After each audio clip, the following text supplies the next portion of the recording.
Bon dia, avui comencem el programa des de Blanes. Blanes és un municipi de la comarca de la Selva. És el primer poble de la Costa Brava i també és conegut com el portal de la Costa Brava. Ara mateix ens trobem a la platja principal de Blanes i també la més llarga, una platja que ofereix moltíssimes activitats. Anem a fer un cop d'ull.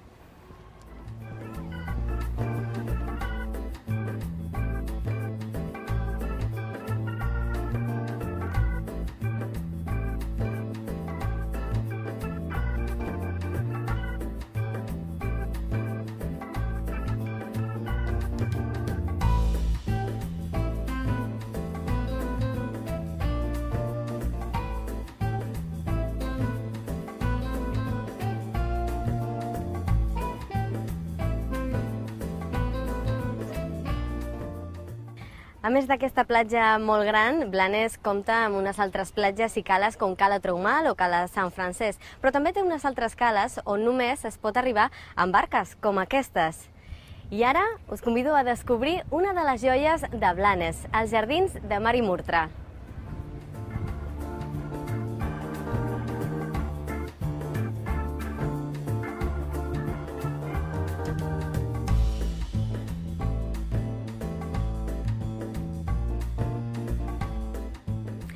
Ja hem arribat fins al Jardí Botànic Mari Murtra, però abans de començar la nostra visita us he de recordar una cosa ben important. Encara esteu a temps de participar al nostre concurs. Només heu d'estar molt atents i ser molt ràpids per endevinar a quin lloc estan fetes les fotos del nostre rodatge.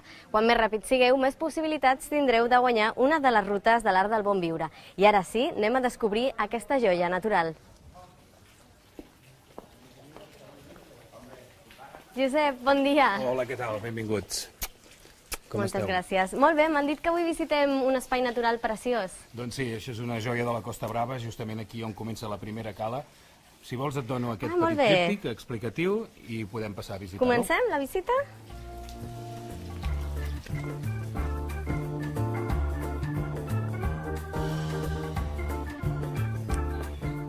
Josep, hem arribat aquí perquè aquí va començar tot, no? Amb aquest senyor, amb aquest entusiasta dels jardins. Efectivament, el Karl Faust és un ciutadà alemany que es va enamorar de la Costa Brava, es va enamorar en particular d'aquesta cala i va decidir que quan es retirés començaria el seu projecte vital, el Jardí Botànic Mari Murtra, aquí. I això va passar el 1921, de manera que afrontem ja el centenari pràcticament del jardí. Quina meravella. Anàvem caminant per aquí i clar, em cridava l'atenció, perquè aquí sembla que estem al tròpic gairebé. I aquí endavant, com que estem al desert, no?, amb aquests cactus. Efectivament, el jardí està dividit en 3 parts, amb una que és l'original, hi ha el jardí temperat, que en diem, a la segona hi ha el jardí subtropical, que és on estem ara, tenim la zona humida, subtropical humida, i la zona seca o àrida, subtropical també. I llavors hi ha l'últim jardí que es va crear, que és el pròpiament mediterrani, que si vols després el podem anar a visitar. Doncs anem cap allà i m'expliques més coses.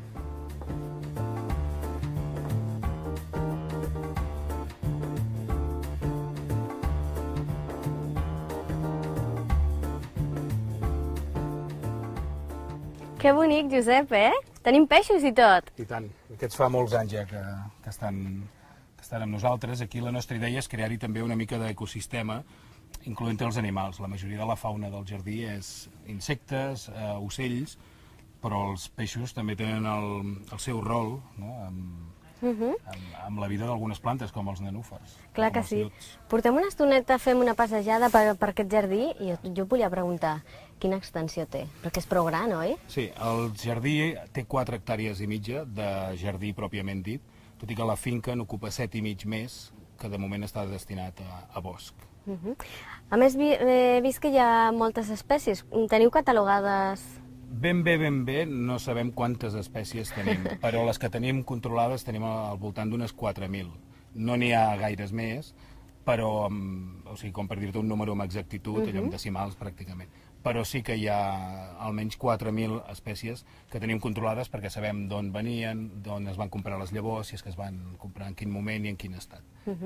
Doncs a mi m'agradaria continuar fent aquesta visita, eh? Som-hi. Josep, quina meravella poder gaudir d'aquestes vistes. Són impressionants, des d'aquest punt del jardí.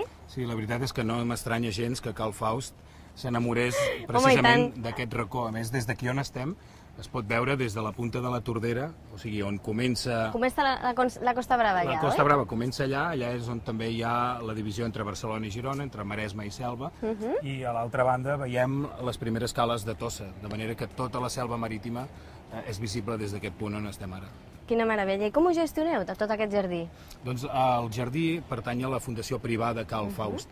Carl Faust, a l'any 51, va decidir donar tot el seu patrimoni, la joia de la corona, evidentment, és el Mari Murtra, és el Jardí Botànic, a una fundació que s'havia d'encarregar de promoure els fins amb els que ell va fer el jardí. La recerca científica, la promoció de la ciència, de la botànica. Ell tenia molt clars uns certs principis, uns certs valors, i va voler deixar escrit i va voler deixar el seu patrimoni al servei d'aquests valors. Clar que sí, vosaltres els continueu i ja veig que prou bé, però m'estava cridant l'atenció, estàvem aquí parlant, aquesta torre és prou romàntica, oi? És fantàstica. En realitat, aquesta torre se'n diu la Torre dels Vigilants, o dels jardiners, a vegades també n'hem dit. Durant un temps també es va dir de Humboldt, en honor a un famós botànic que va influenciar molt a Carl Faust. Era una caseta merament logística, el que passa que té un potencial paisatgístic espectacular, com molt bé has notat i has pogut veure. Què es fa algú aquí? En aquest espai, precisament, hi estem desenvolupant noves activitats que es poden fer al jardí. Per exemple, sopars.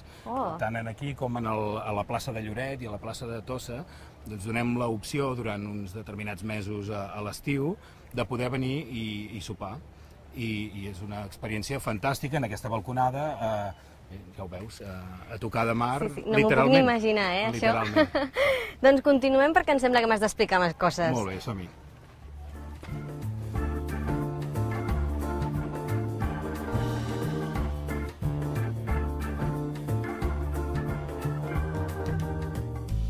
Important és catalogar els espais. Estem fent un mapa topogràfic, amb totes aquestes etiquetes que hi ha per aquí. Estem canviant de nom, de nomenclatura, perquè busquem aquells referents que van impressionar o que van marcar a Carl Faust. Hem arribat, Josep, a un lloc molt especial, oi, del jardí? Què feu aquí?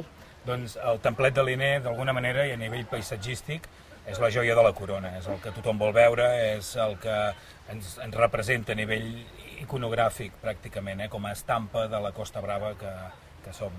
El templet de Linné està dedicat a un naturalista suec del segle XVIII, crec, que va influenciar molt a Carl Faust i en el seu honor va erigir aquest templet d'estil neoclàssic que ens ha marcat el caràcter. Que m'ho imagino que és un lloc ben escollit per molts joves que es volen casar, oi? Sí, aquí el jardí, a banda de fer-hi la nostra tasca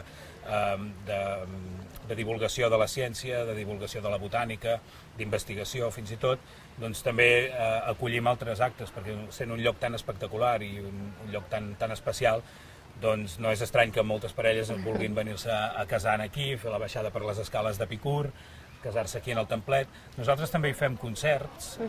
Aquí mateix? Sí, cada estiu fem un cicle de concerts, depèn de l'any doncs en fem més o en fem menys, i aquest espai es converteix en una platea exclusiva per 200 persones com a molt, i per això en diem l'escenari més espectacular de la Costa Brava, perquè realment és un concert arran de mar, a 20 metres al mar, però en vertical. Perquè tenim aquí mateix una caleta molt especial, oi, d'aquesta zona. A més, veig que hi ha molts vaixells, que penso que també venen aquí a escoltar, no?, a la nit. Sí, aquesta és Sa Forcanera, és la primera cala de la Costa Brava, és on comença, la Costa Brava comença a Blanes, i aquesta és la primera cala de la Costa Brava. Malauradament l'accés, o afortunadament, no se sap mai, l'accés en aquesta cala només es pot fer per mar, i això fa que moltes vegades la gent que ve aquí en vaixell, amb la seva barca, durant el dia, llavors també vingui a les nits a escoltar algun dels concerts que fem nosaltres. Quina meravella, ja m'ho imagino això, eh? Sí, realment espectacular.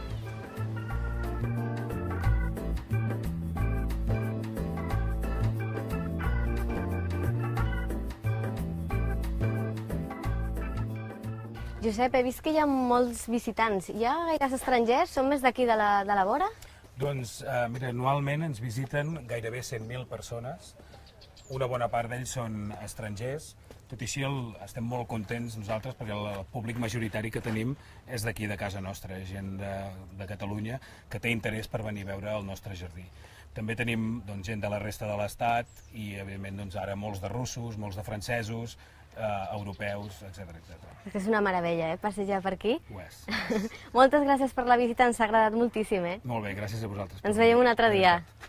Fins la propera. Gràcies.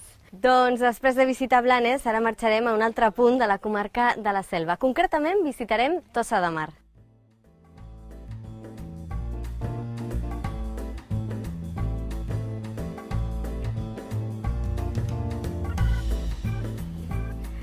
Bona tarda, Maria Àngels. Hola, benvinguda.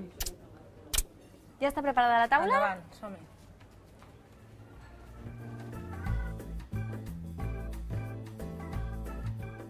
Maria Àngels, hem arribat fins a Tossa i ens hem endinsat en aquest recinte emmurallat ben emblemàtic d'aquí de Tossa. Doncs sí, estem dins de la Vila Vella, al recinte emmurallat de Tossa de Mar, i en aquest cas en el restaurant de la família, un restaurant que està obert des de l'any 1986. El Santa Marta, oi? Doncs sí, en aquest cas és la casa dels avis, era la casa dels avis de la família Pujals Canals, i des de l'any 86 és restaurant i des de l'any 2009 som restaurant de la cuina tradicional tossenca. I m'han dit que això mateix, no? Que tindrem un dinar de productes ben casolans i ben d'aquí, de la vora. Doncs sí, avui us hem proposat perquè conegueu la cuina tradicional tossenca, dos plats, un que porta un nom bastant emblemàtic, que és el simitomba, que és el plat de cuina tradicional per excel·lència de Tossa, i durant el mes de setembre fem les jornades gastronòmiques, i un altre plat molt especial, que són els calamars farcits amb mandonguilles a l'estil de Tossa. Doncs fem un brindis perquè de seguida vindran aquests plats. Salut. Ja veig que per aquí arriba el primer plat. Doncs sí, aquí tenim el calamar farcit. Gràcies, Josep. Calamar farcit amb mandonguilles a l'estil de Tossa. És un plat tradicional de cuina tradicional tossenca i que podem trobar a la majoria de restaurants que són del col·lectiu de la cuina tradicional. Et convido a que el provis. Doncs ara mateix.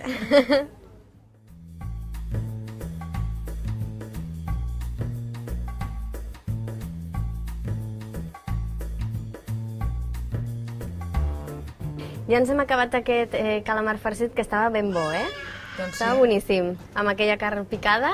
I ara ve el segon plat que tenim, no? Que m'has comentat? Sí, de proposta el simitomba, el plat típic per excel·lència, un plat mariner de cuina que a Tossa fem les jornades gastronòmiques al mes de setembre. Crec que ja ve per aquí, ja el tenim aquí. Ja explicant que porta, moltes gràcies. Doncs el simitomba, la base sempre és peix, patates i allioli. És el plat tipus suquet que feien els pescadors quan anaven a pescar a la barca i es feia amb el peix de rebuig, aquell peix que no podien vendre, i la base sempre és el que us comentava, el peix, la patata i l'allioli. Nosaltres aquí al restaurant Santa Marta el fem de rap, perquè és un peix que a la gent li agrada més, i l'acompanyem amb el simitomba amb l'allioli perquè així la gent s'hi posi l'allioli al seu gust.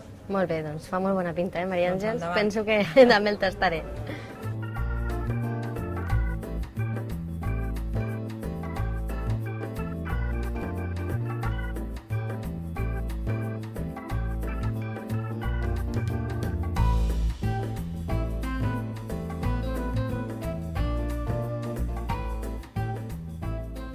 Què me'n dius del simitomba?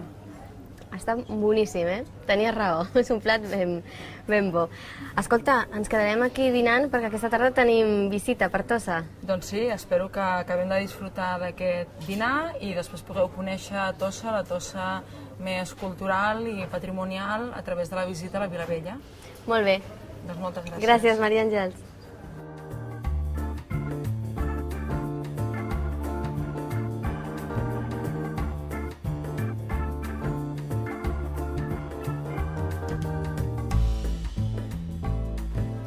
Hola, Rosa, bona tarda. Com estem? Venim de dinar del restaurant Santa Marta i m'han dit que aquesta tarda faríem visites culturals i la primera parada és aquí, al museu. Sí, és parada obligatòria. Has de pensar que aquest museu es va inaugurar el setembre de l'any 35 i durant molts anys va ser el primer museu d'art contemporani de l'estat espanyol. Un referent, oi? Un referent. Doncs, Rosa, et sembla que anem a la primera sala? I tant.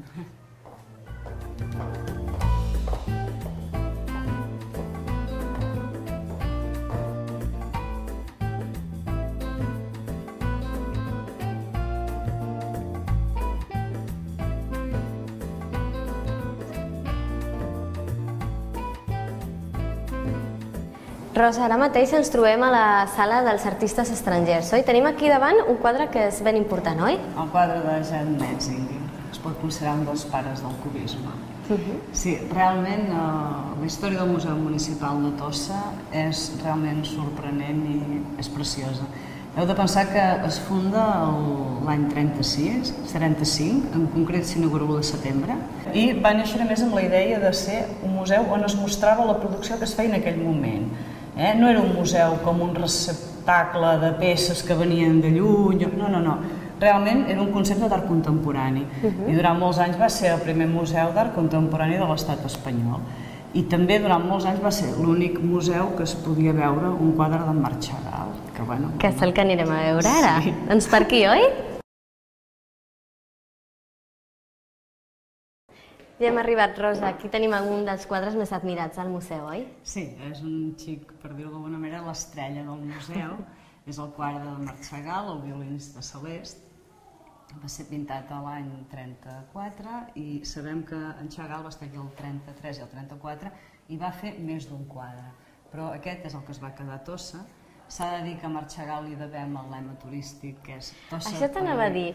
El color blau m'estava cridant l'atenció. Quin és aquest lema de Tossa? Tossa Paradís Blau. I realment la va encertar de ple, vull dir, fins i tot el crític d'art, en Rafael Benet, li diuen a en Chagall que ve a xuclar les blavors de Tossa. Vull dir, això, el blau de Tossa és una cosa que... És un emblema, clar. Amb ell doncs, li va copsar, li va sobtar i quasi bé tot el que fa ell aquí hi ha el color blau.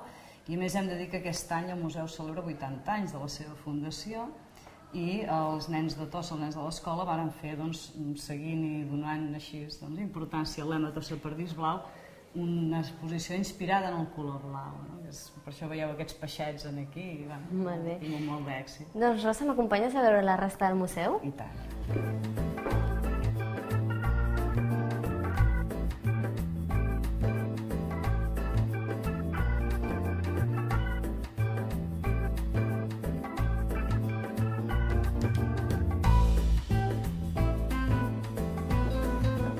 I ara mira, que t'explicaré una cosa curiosa. Què és això, aquest forat? Doncs això és el forat del dimoni. Aquí hi ha una llegenda que té, diguéssim, el seu origen a la Capella dels Socors, que se suposa que el diable va passar per aquí i va deixar les banyes. En realitat, és per on baixaven els pescadors, els seus estris, fins a la platja, que era de les platges on sortien a pescar. Però això, és una curiositat, oi? És una curiositat i és d'un dels llocs més coneguts de Tossa. Més coneguts i més visitat, que estic veient. Més visitat, perquè passa contínuament. I tant, però hi ha un altre lloc que també és ben important. És un lloc de pel·lícula, podríem dir, oi? Sí. Anem cap allà? Anem-hi.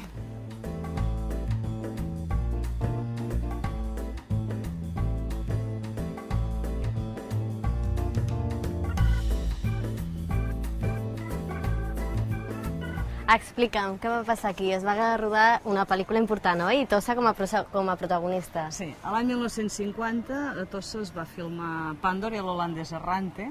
Els seus protagonistes eren l'Ava Gardner, en James Mason, en Mario Cabré. Escolta, Rosa, i una pregunta, perquè el poble de Tossa com es deia en aquesta pel·lícula? Esperanza. El poble es deia Esperanza. S'ha de dir una cosa que crec que s'ha de conèixer, perquè és una cosa que passa molt desapercebuda.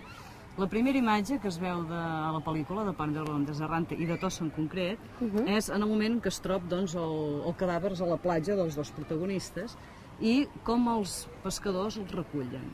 S'ha de dir que després de la Guerra Civil és la primera vegada que es parla català al cinema.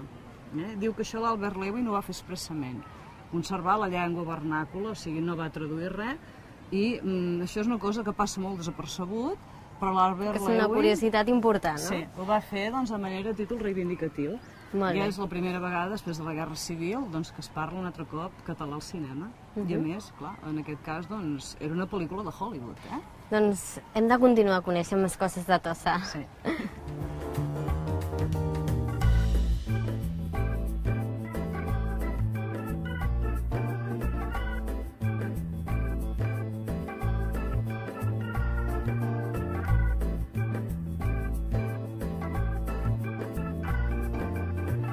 Quines vistes més maques, des d'aquí, Rosa? Estem al punt més enlairat, oi, de Tossa? Sí, el far està situat a 60 metres sobre el nivell del mar, el punt més alçat de la Vilavella, i el far és el germà bessó del far de Port de la Selva. Es va inaugurar el 1917, vull dir que d'aquí 2 anys ens farà el centenari, i bé, ja veieu quines vistes, tot és blau. És increïble, clar que sí. Aquí acaba la nostra visita d'avui a Tossa, oi? Sí, però abans que us en aneu tenim una petita sorpresa per vosaltres, perquè encara us acabeu d'emportar més bon regust de Tossa. Molt bé, doncs moltes gràcies, Rosa. A vosaltres.